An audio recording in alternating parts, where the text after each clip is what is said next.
Hi, my name is Carrie Simpson, and I live in St. Louis, Missouri, and I'm going to read you a book called A Bad Case of Stripes by David Shannon. I love this book. It's very funny.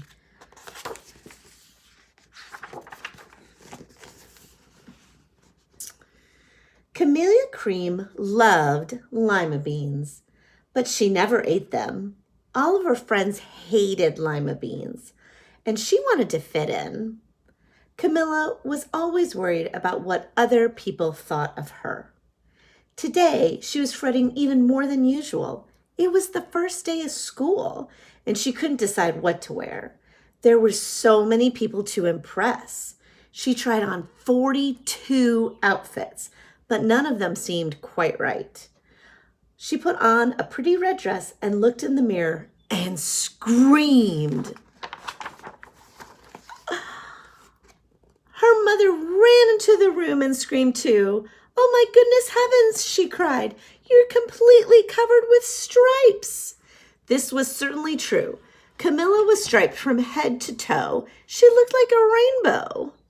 Mrs. Cream felt Camilla's forehead. "Do you feel all right?" she asked. "I feel fine," Camilla answered. "But just look at me." "Now you get back to bed this instant," her mother ordered. "You're not going to school today." Camilla was relieved. She didn't want to miss the first day of school, but she was afraid of what the other kids would say. And she had no idea what to wear with those crazy stripes. That afternoon, Dr. Bumble came to examine Camilla. "Most extraordinary," he exclaimed. "I've never seen anything like it. Are you having any coughing, sneezing, runny nose, aches, pains, chills, hot flashes, dizziness, drowsiness, shortness of breath, or uncomfortable twitching?" "No," Camilla told him. "I feel fine." "Well then," Mr. Bumble said, turning to Mrs. Cream, "I don't see any reason why she shouldn't go to school tomorrow. Here's some ointment that should help clear up those stripes in a few days. If it doesn't, you know where to reach me." And off he went. The next day was a disaster. Everyone at school laughed at Camilla. They called her Camilla Crayon and Night of the Living Lollipop.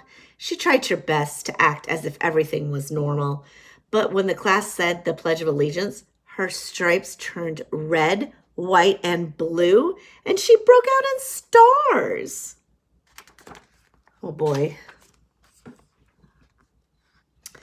The other kids thought this was great. One yelled out, "Let's see some purple polka dots." Sure enough, Camilla turned all purple polka dotty. Someone else shouted, "Checkerboard!" and a pattern of squares covered her skin. Soon everyone was calling out different shapes and colors, and poor Camilla was changing faster than you can change channels on a TV. That night, Mr. Harms, the school principal, called. "I'm sorry, Mrs. Cream," he said. "I'm going to have to ask you to help keep Camilla home from school. She's just too much of a distraction, and I've been getting calls from all the other parents. They're afraid those stripes may be contagious." Camilla was so embarrassed. She could not believe that 2 days ago everyone liked her. Now nobody wanted to be in the same room with her. Her father tried to make her feel better. "Is there anything I can do for you, sweetheart?" he asked. "No, thank you," sighed Camilla. What she really wanted was a nice plate of lima beans, but she had been laughed at enough in one day.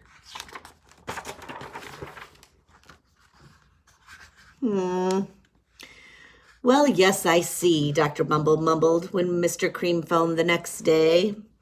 "I think I better bring in a specialist. We'll be right over." About an hour later, Dr. Bumble arrived with 4 people in long white coats. He introduced them to the Creams. "This is Mr. Grope, Dr. Sponge, Dr. Cricket, and Dr. Young." Then the specialist went to work on Camilla. They squeezed and jabbed and tapped and tested. It was very uncomfortable. "Well, it's not the mumps," concluded Dr. Grope.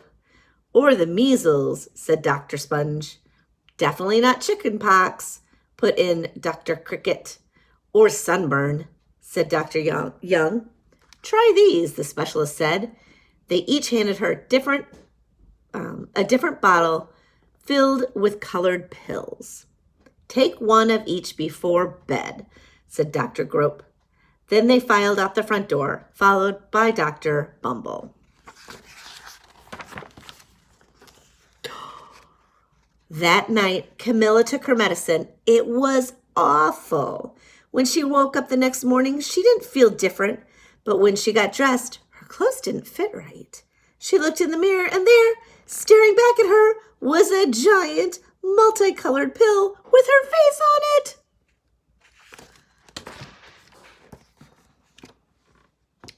Mr. Bumble rushed over as soon as Mrs. Cream called, but this time, instead of the specialist, he brought the experts. Dr. Gord and Mr. Mellon were the finest scientific minds in the land. Once again, Camilla was poked and prodded and looked and listened to. The experts wrote down a lot of numbers.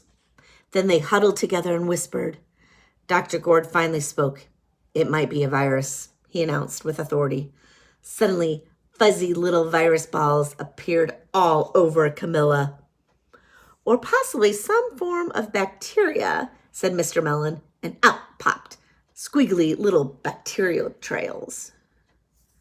Or it could be a fungus, said Dr. Gord. Instantly, Camilla was covered with different colored fungus blotches. The expert looked at Camilla, then at each other. We need to go over these numbers again back at the lab, Dr. Gord explained. We'll call you when we know something. But the experts didn't have a clue, much less a cure. By now, the TV news had found out about Camilla. Reporters from every channel were outside her house telling the story of the bizarre case of the incredible changing kid. Soon a crowd was camped outside on the front lawn.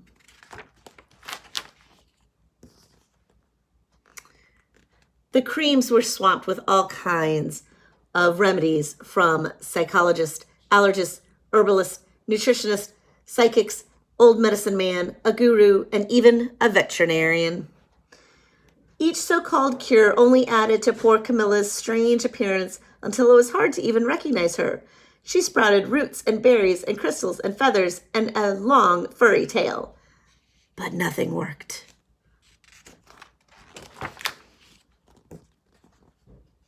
One day, a woman who called herself an environmental therapist claimed she could cure Camilla.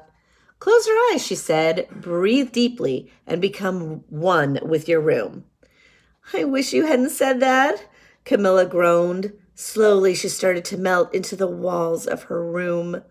Her bed became her mouth, her nose was a dresser, and two paintings were her eyes. The therapist screamed and ran from the house. What are we going to do? Cried Mrs. Cream. It just keeps getting worse and worse, and she began to sob.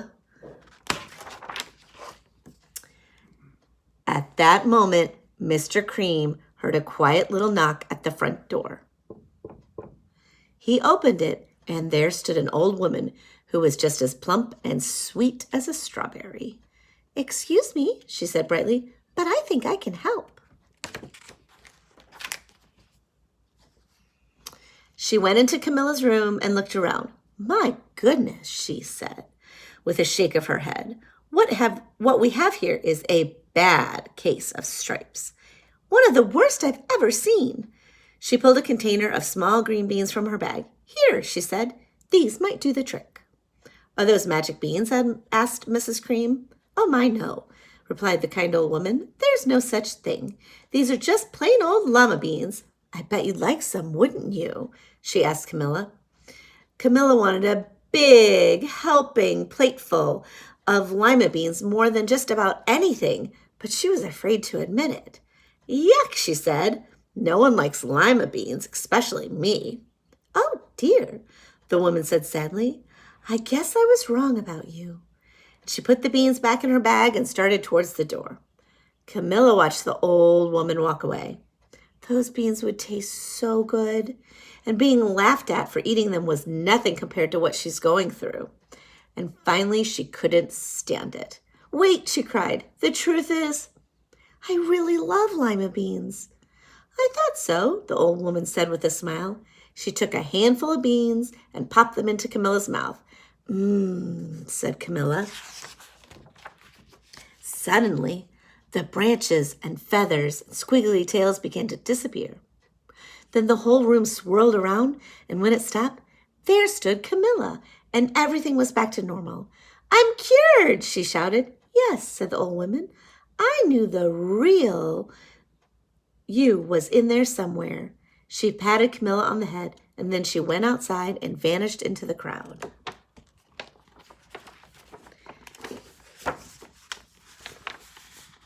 Afterwards, Camilla wasn't quite the same. Some of the kids at school said she was weird, but she didn't care a bit. She ate all the lima beans she wanted and never had even a touch of stripes again. The end. Thank you for listening to the story.